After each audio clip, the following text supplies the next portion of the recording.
And time now for sports news with Ayo Balogun. This is the ultimate redefined for men.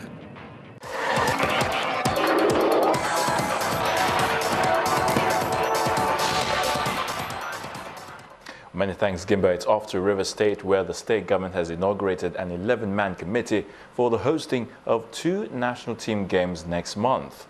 Port Harcourt will play host to 2 Olympic qualifiers on the weekend of July the 18th to the 19th.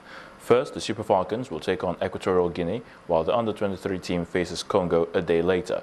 A former sports commissioner in the state, Boma Iyae, will head that committee.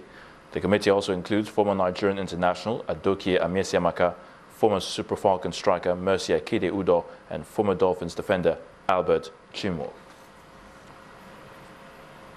Peruvian fans trooped into the streets to celebrate their team's comfortable 3-1 win over Bolivia in the Copa America quarter-final. Downtown Lima was the site of celebrations as they secured a place in the last 4. And the victory was in large part thanks to striker Paulo Guerrero, who scored a hat-trick. Each of his goals caused dancing and shouting among attendees at a public viewing at Lima's Plaza de Armas Square. Andy Murray will not face Novak Djokovic until the Wimbledon final after being kept apart in today's draw. The Scot is seeded 3 and opens up against Kazakh Mikhail Kukushkin. Djokovic opens up with a tricky contest against Philipp Kohlschreiber, the German, world number 33. Roger Federer will play Bosnia's Damir Djumur. Rafa Nadal, seeded 10th and also in the bottom half of the draw, will play Brazil's Thomas Bellucci. On the women's side, world number 1 Serena Williams will take on the world number 113 Margarita Gasparian of Russia and could meet sister Venus in the last 16. Williams, who is bidding to hold all 4 majors at the same time for the second time in her career, the Serena Slam, has been drawn to face Sharapova in the semi-final. But that's bad news for the Russian, who has won just 2 of the 19 matches against the American, the last of them in the 2004 Wimbledon final.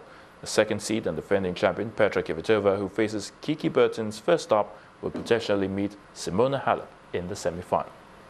Yeah, well, I just don't have that pressure on me of like, oh, I have to win or I have to do this or anything like that. I just feel more or less like, I'm just happy to be here and, if anything, I'm just going to enjoy myself. Yeah, of course. I'm really looking forward to step on the court again. It's bring me a lot of nice memories from the past, and I just will do my best to do good here as well.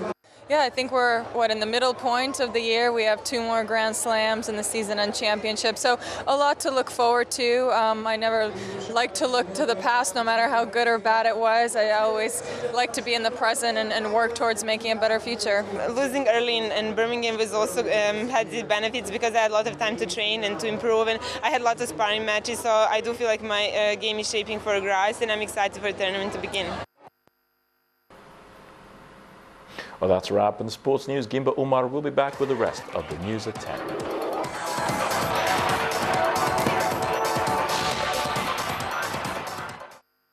This is the ultimate redefined for men. On to the foreign news scene now. According to the Interior Ministry reports, of course, at least 28 people, mostly foreigners, have been killed and 36 injured in an attack on a beach in the Tunisian resort town of Sousse. Well, here is Cynthia with more.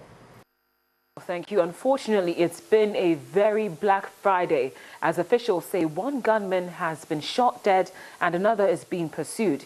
Tunisia has been on high alert since March, when militants killed 22 people, mainly foreign tourists, in an attack on a museum in the capital, Tunis. Then, in another terrible incident, at least 4 people have been killed in a suicide bomb attack on a Shia mosque in the Kuwaiti capital. 4 were injured. Reports put the death toll at a higher number. The blast hit during Friday prayers at the Imam Sadiq Mosque in Al Sawabir. That's a busy area to the east of Kuwait City. Finally, also today, a man has been decapitated and several others injured at a factory in France in what President Francois Hollande has called a terrorist attack. It has emerged multiple suspects arrested over the attack, was investigated by police back in 2006. That's the foreign news wrap-up. It's back to you, Gimba. Well, thanks indeed, Cynthia. And on entertainment news, award-winning Nigerian rapper Rugged Man dispels rumor of arrest in China. Here is Mayowa Ogundele and other entertainment stories. Well, thank you very much. On entertainment news tonight, Nigerian hip-hop star Rugged Man has dispelled reports that he was arrested in the People's Republic of China a few months ago while he was on a club tour. The rapper told Entertainment News that although there was an incident when one of his tour venues was visited by the police, he was not arrested and the concert went ahead as scheduled. Actress Kate Henshaw is at this time counting her losses after a fire incident that occurred at a residence in Lagos. The fire reportedly started when electricity was restored in one of the air conditioners in her living room. The fire has since been put out and no lives were lost. The highly anticipated dance music video for MC Galaxy's hit song Komalop Cholop will be released on July the 1st. The second Queen revealed this via a teaser clip of the video, which was shot in South Africa and directed by L.A. DuPont Production. It's coming back! Rave rap star Fino has a new track titled Asai. The self-produced rap song was released under Penthouse. Hey, yeah, it's to me. It's to me. I'm the only one right after me. After me.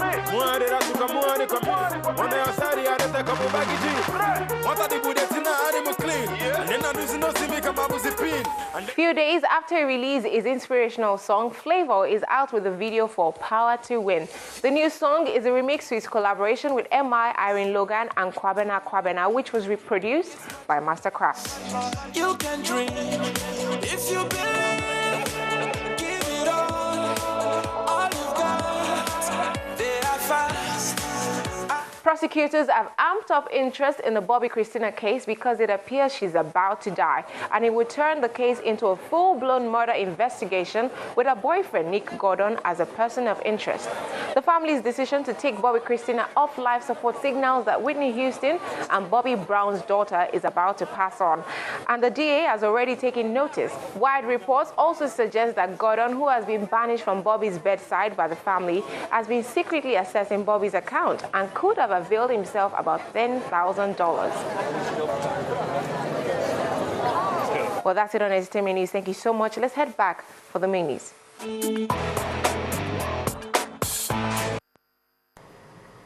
And the main news again.